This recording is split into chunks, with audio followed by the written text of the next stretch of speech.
ហើយអ្វីបានជា app ខ្លះមើលទៅ UI ស្អាតប៉ុន្តែអ្នកប្រើនៅតែលុបចោលបញ្ហានោះមកពី UX មិនល្អដែលធ្វើឲ្យគាត់ប្រើឲ្យសំញ៉ាំឈឺក្បាលចង់តែលុបហ្មងអ្វីទៅជា UX UI ចំពោះ UX UI វាគឺជាជំនាញមួយដែលទីផ្សារកំពុងតែត្រូវការបំផុតនៅក្នុងឆ្នាំ2026របស់យើងហ្នឹងហើយចំពោះនិយមន័យតាក់ទងទៅនឹង UX UI ចំពោះ UI វាគឺជា user interface មានន័យថាពងមាត់ខាងក្រៅដែលយើងមើលឃើញក៏ដូចជា website របស់គេស្អាតតាក់ទងទៅនឹង primary color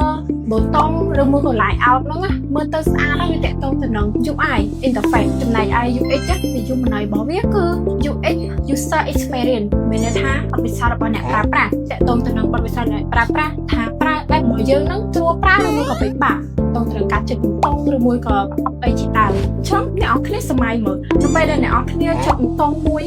មើលទៅស្អាតប៉ុន្តែនៅពេលដែលយើងចុចអត់ដឹងថាវាដំណើរការឬមួយក៏អត់ហើយមើលទៅមានលក្ខណៈច្បុកច្បល់អញ្ចឹងអ្នកនរគ្នាមានអារម្មណ៍នៅក្នុងការប្រើប្រាស់ app ហ្នឹងទៀតហើយនោះហើយវាជាបញ្ហាដែល UX របស់យើងមិនល្អ UX ដែលល្អត្រូវតែធ្វើឲ្យអ្នកប្រើហ្នឹងគាត់មានអារម្មណ៍នៅក្នុងការប្រើ app របស់យើងមិនមែនគ្រាន់តែចូលទៅអូក្បាលមើលមុខហ្មងលេចង់ប្រើហ្មងសម្រាប់ UX ដែលល្អត្រូវតែងាយយល់ងាយប្រើហើយក៏ងាយស្រួលនៅក្នុងការប្រើប្រាស់ app របស់យើងដែរអ្នករចនាភាគច្រើនគាត់ផ្ដោតសំខាន់ទៅលើតធ្វើម៉េចឲ្យ screen ស្អាតមើលទៅតាក់ភ្នែកប៉ុន្តែគាត់បានផ្ដោតសំខាន់ទៅលើ loading step empty step ក៏ដូចជា error step ទេអញ្ចឹងអ្នកនរគ្នាត្រូវចងចាំថាចំពោះ UX UI ហ្នឹងវាមានចំណងតាក់ទងគ្នា UI ដែលល្អមើលទៅស្អាត clean ហើយ